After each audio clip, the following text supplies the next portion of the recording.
Cincin loh, cincin. Oh. Oke, tadi. Yang pertama ini Maria. Iya. Pak Joni kenalan dulu, Pak Joni ini ketua BAS. Jadi aku di sini sebagai kepala administrasi. Ya, jadi seluruh administrasi di Asuransi Sinarmas yang bertanggung jawab ya. Nah, di sini terbagi dua. Jadi ada namanya struktur organisasinya, ada pimpinan cabang sebagai pimpinan tertinggi. Itu lebih fokusnya ke divisi marketing. Jadi yang bersangkutan lebih khusus ke jual produk lah ya, istilahnya gitu. Selain ngurusin cabang, juga yang mengetahui dengan kondisi cabang, keperluan cabang, sebatas itu. Tapi kalau yang mengelola di administrasi dalam rumah, istilahnya rumah kita lah ya, ya itu saya. Gitu. Jadi apa yang bisa saya bantu? Di sini saya dan teman-teman saya ditugaskan untuk mengetahui soft skill dan hard skill yang dibutuhkan dalam mungkin di bidang bapak yang sangat dibutuhkan atau mungkin masih minim dalam dunia kerja ataupun rekan-rekan yang lain yang sangat dibutuhkan. Oke, kalau soft skill yang dibutuhkan secara umum ya itu pasti punya komunikasi. Karena bagaimanapun juga kita di bagian administrasi kan lebih fokusnya ke bagian klaim ya. Jadi kalau asuransi itu kan manfaatnya akan diterima setelah adanya klaim ya kan. Kalian beli produk asuransi cuma dapat selembar kertas gitu doang kan, gitu lah, sama aturannya udah gitu doang. Cuman nggak tahu mau diapain nih kertas ya gitu. Nah, akan merasa manfaatnya setelah dapat klaim. Jadi begitu ada klaim itu loh yang mau menuntut haknya lah istilahnya gitu. Nah, di situ yang pasti yang pertama soft skill adalah komunikasi. Ini komunikasi, pendekatan, komunikasi sama nasabah itu nomor satu. Ya, selain dari hard skill yang lain dibutuhkan itu nomor satu. Komunikasi nomor satu. Komunikasi yang lain itu nomor satu. Karena dari komunikasi itu datanya ke belakang ya smooth aja. Kalau komunikasinya tuh informasi yang disampaikan sama produk yang dipilih gitu kan, sama manfaat yang benefit yang akan didapatkan itu sinkron nih gitu loh. Jadi yang potensi yang namanya fraud, yang ada namanya komplain itu akan sangat minim kalau udah informasi itu dari awal udah kita sampaikan gitu.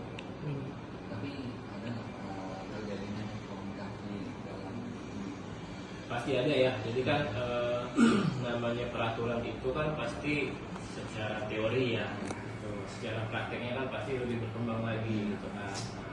Pasti tentunya itu ada. Kalau misalkan kayak mohon maaf mungkin biasanya kalau kita punya peraturan secara baku, secara simpel lah, untuk batasan klaim itu kan ada waktu berapa waktunya gitu. Nggak mungkin eksiden sebulan kemudian baru melapor istilah gitu. Nah, kita juga yang ke lapangan nantinya kan dapat informasinya bias. Siapa yang udah masih ingat nih sebulan yang lalu kejadian seperti apa gitu kan. Nah, makanya itu kalau secara peraturan kita ada estimasi ya. Ada waktu, ada SOP-nya lah istilahnya gitu untuk batasan lapor. Nah, terkadang hal tersebut jadi kendala waktu komunikasi nih. Nah, ke waktu laporan begitu diinformasiin, oh saya telat nih. Tapi balik lagi telatnya itu bisa kita fleksibel ya. Fleksibel dalam artian salah satu contoh misalkan nih begitu eksiden ada keluarga yang meninggal dunia, itu kan otomatis didahulukan. Nggak mungkin dari langsung bisa aja sebenarnya, cuman kan nggak mungkin langsung diutamakan lah istilahnya gitu, karena harus mengurus yang meninggal dunia. Nah itu kadang kita exclude ke peraturan. Nah itu kan jelas peraturannya ada, tapi tetap bisa di fleksibelin gitu. Jadi komunikasinya itu harus jelas di awal, makanya saya bilang komunikasinya harus jelas dari awal. Mungkin selain komunikasi ada soft skill atau hard skill yang dibutuhkan. Kalau untuk dunia kerja, kalau untuk di kita sebenarnya komunikasi nomor satu. Kalau untuk soft skill ya, kalau misalkan hard skillnya mungkin lebih banyak ya. Kalau hard skill kalau kita di bagian administrasi lebih banyak, jadi berkaitan dengan penggunaan komputer itu pasti nomor satu ya. Jadi jaringan apalagi itu udah jelas. Kalau kita sih ya kayak saya bilang, saya pernah menjawab di kantor, semua bisa sama kantor ya harus tahu isi rumah. Dari elektronik, dari bangunan gitu, semuanya punya harus menguasai. Jadi uniknya kerja di asuransi itu adalah semua bidang bisa masuk. Ya, semua bidang bisa masuk. Jadi nggak harus cuma ekonomi, nggak, semua bidang masuk. Karena klaim itu banyak jenisnya, nggak melulu teknis soal mobil. Bangunan kebakaran, teknik sipil bisa masuk. Klaim kandang kebakaran, kata-kata bisa masuk. Ya, jadi semuanya dunianya luas. Jadi semua jurusan tuh kita terima. Ya, jadi semua itu bisa. Jadi kalau dibilang kemampuan hard skill apa yang mempunyai, ya satu kalau kita memang pada umumnya adalah kemampuan ini ya komputer nomor satu, komputer, jaringan. Itu ini kan mungkin ada beberapa karyawan yang baru masuk gitu ya. Nah itu kan pasti belum terasa nih soft skill dan hard skillnya. Nah bagaimana perusahaan mengembangkan supaya hard skill dan soft skill mereka tuh lebih baik daripada, apakah ada program khusus atau terjalannya sendiri? Oke, kalau misalkan secara khusus kita di sini ada namanya sistemnya e-life. Nanti mungkin bisa saya kasih lihat ya. Jadi kita di sini dikembangkan dengan sistem juga harus jadi makanya luas di asuransinya itu. Kalau mungkin kalau udah di bangunan cuma bangunan ya, tapi kalau kami di sini Banyak. iyo, karena berkaitan dengan aturan lalu lintas. Masuk dulu. Jadi kayak misalkan mereka kemarin kayak baru kemarin dapat informasi dari pengacara, nah itu kan itu harus dari awal ya, setiap kali klaim kan ada dua jenis, klaim itu diterima dan klaim itu ditolak. Begitu ditolak ya pasti komplain dong ya, namanya itu lumrah kan, maksudnya itu bukannya diremehkan, bukan, itu hak orang. Nah, cuman kan di situ dia pakai jasa pengacara dan somasi. Nah begitu disomasi kan kita juga punya hak jawab. Nah, itu kita pernah sama legal Sinamas, nah, kita jawab. Karena somasi itu punya batas waktu kan. Soft skill lain yang harus dimiliki di dunia asuransi banyak, pengetahuan masalah hukum yang berlaku di Indonesia. Karena kita mengikuti peraturan yang berlaku di Indonesia kan. Terus pengetahuan teknik, lebih banyaknya lebih pengetahuan teknik, pengetahuan otomotif, apapun backgroundnya. Jadi saya merekrut misalkan kayak ekonomi, lulusan sarjana S1 ekonomi, tetap aja yang bersangkutan harus tahu masalah mobil, otomotif. Karena mayoritas yang kita kerjaan kita adalah di mobil. Ekonominya kemana? Mungkin secara efisiensi ya, dari jasa perbaikan, pembelian spare part, manajemen waktu, nah itu kan dari ekonomi ya, di ekonominya, pakai di situ. Jadi ilmu yang komputer, jaringan, hukum, pakai Jadi paling fokusnya ke hukum sama lebih banyaknya ke hukum sama ke teknis dan analisa sih, lebih ke situ sih. Makanya saya kan lulusan SI, analisnya yang dipakai. Karena kan ya hak orang ya, begitu terjadi komplain, mau lapor ke polisi, mau lapor ke media massa, mau lapor ke pengacara, itu semuanya bebas, hak mereka gitu. Kita cuma pakai hak jawab aja kan. Jadi tantangannya banyak. Nah, kenapa komunikasi tadi? Komunikasinya kan harus baik. Salah ngomong di kantor polisi ya jadinya balik nih serangannya gitu. Yang tadinya mau membela diri jadi terpojok kan. Nah, Kena diri sendiri. tuh, karena kita juga nggak mungkin bisa keputus klaim itu kan gini, kan gak enak ya setiap orang ngajuin klaim digantung. Kalau keputusan Benar. terimakah atau ditolakkah klaimnya gitu. Jadi kan kalaupun kita harus menolak berdasarkan kalau kita sebenarnya ada polis asuransi ini saya bawa, ini kan peraturannya. Jadi setiap beli polis kan pasti dapat polis ini nih. Ini kebetulan yang kendaraan yang saya bawa. Jadi saya harus mulai dari sini dulu nih. Dan sebenarnya kan ini kan bahasanya bahasa teori ya. Nah, prakteknya kan berkembang banyak. Nah, apakah dari teori ke praktek ini ngikut di sini? Jika tidak bertentangan dengan peraturan ini, ya artinya saya nggak punya kewenangan untuk menolak. Pasti saya cover asuransinya. Gitu. Nah, kan kalau memang bisa bertentangan dari sini, ini aja udah salah. Gimana saya bisa cover? Nah, gitu. Kayak saya bilang, orangnya telat nih laporan. Kalau saya bilang gini, yang punya mobil aja, misalkan tabrakan nih, yang punya mobil aja menyepelekan objeknya, hartanya. Masa saya yang harus peduli? Nah, mentang-mentang sudah punya asuransi, mana saya yang harus peduli? Istilahnya kan gitu. Paling enggak yang punya mobilnya dulu dong peduli. Lalu saya lebih peduli kan gitu.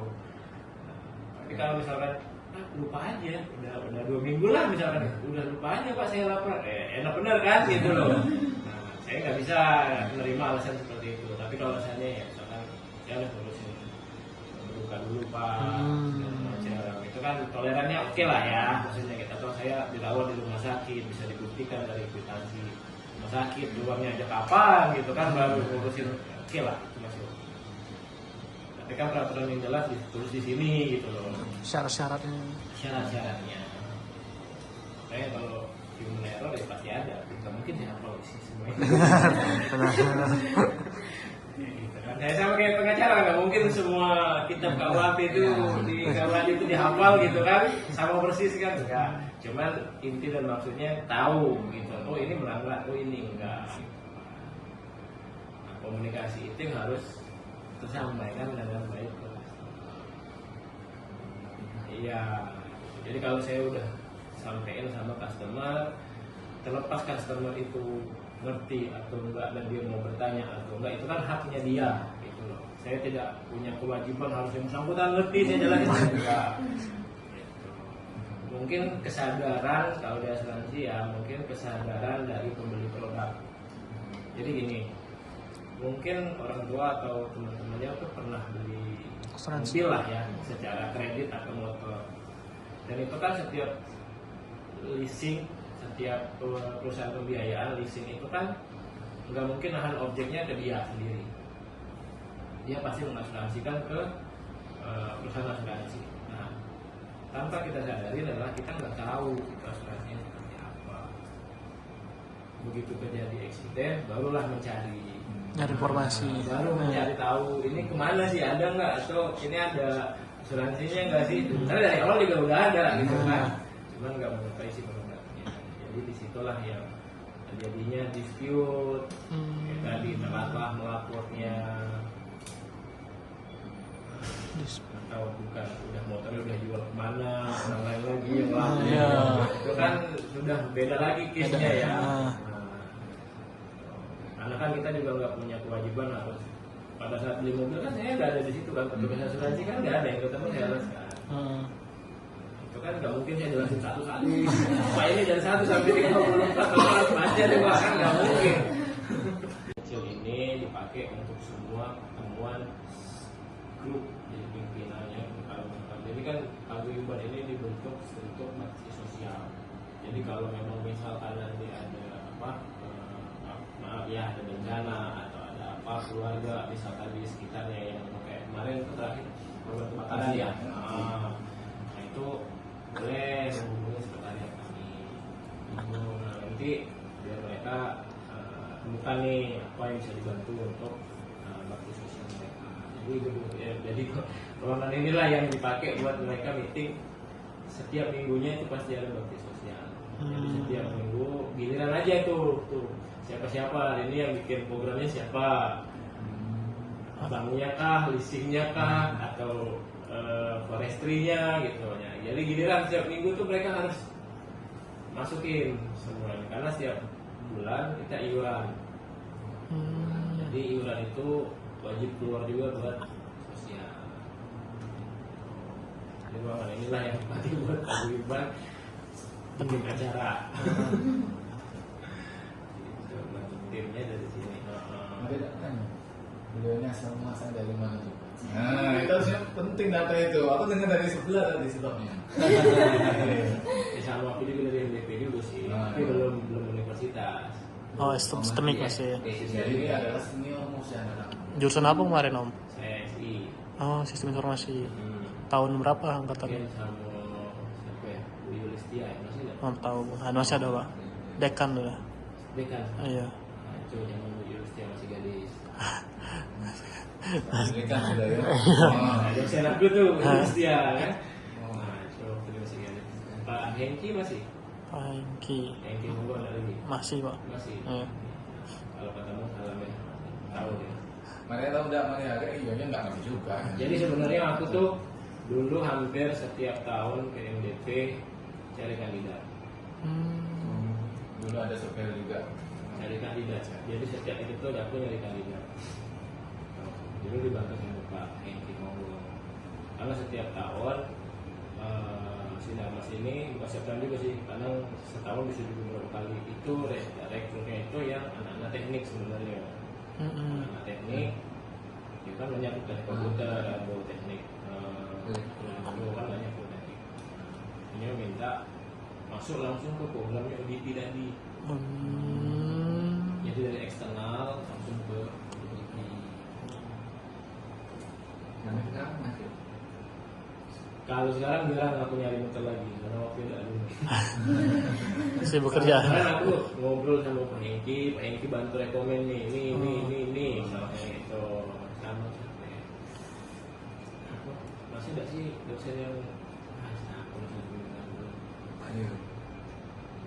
Yang besar badannya. Yang tinggi. Tinggi. Ah, ada masih. Bukan cuma Pak ya. Nggak tahu kalau sekarang ya. Lalu kan masih muda nih. Sekarang nggak tahu ada kacamata. Yang paling tinggi lah dosennya Pak. Aku namanya. Pak Melvin. Yang asal Lampung lah Pak. Oh, kurang tahu Pak. Oh, Kurang tahu soalnya kan beda dosennya. ya. Beda jurusan juga. Ya. Ada lagi nak tanya-tanya. Kayaknya yang diem banget tadi ada. Apa mungkin nyusun pertanyaan tapi belum kesusul? Ya, nanya beda alurnya Om. Beda alurnya. Ini aluran apa nih? Ini aluran apa? Yang soft skill kan ini kan aluran soft skill. Yang mana yang hard skill ada? Palu.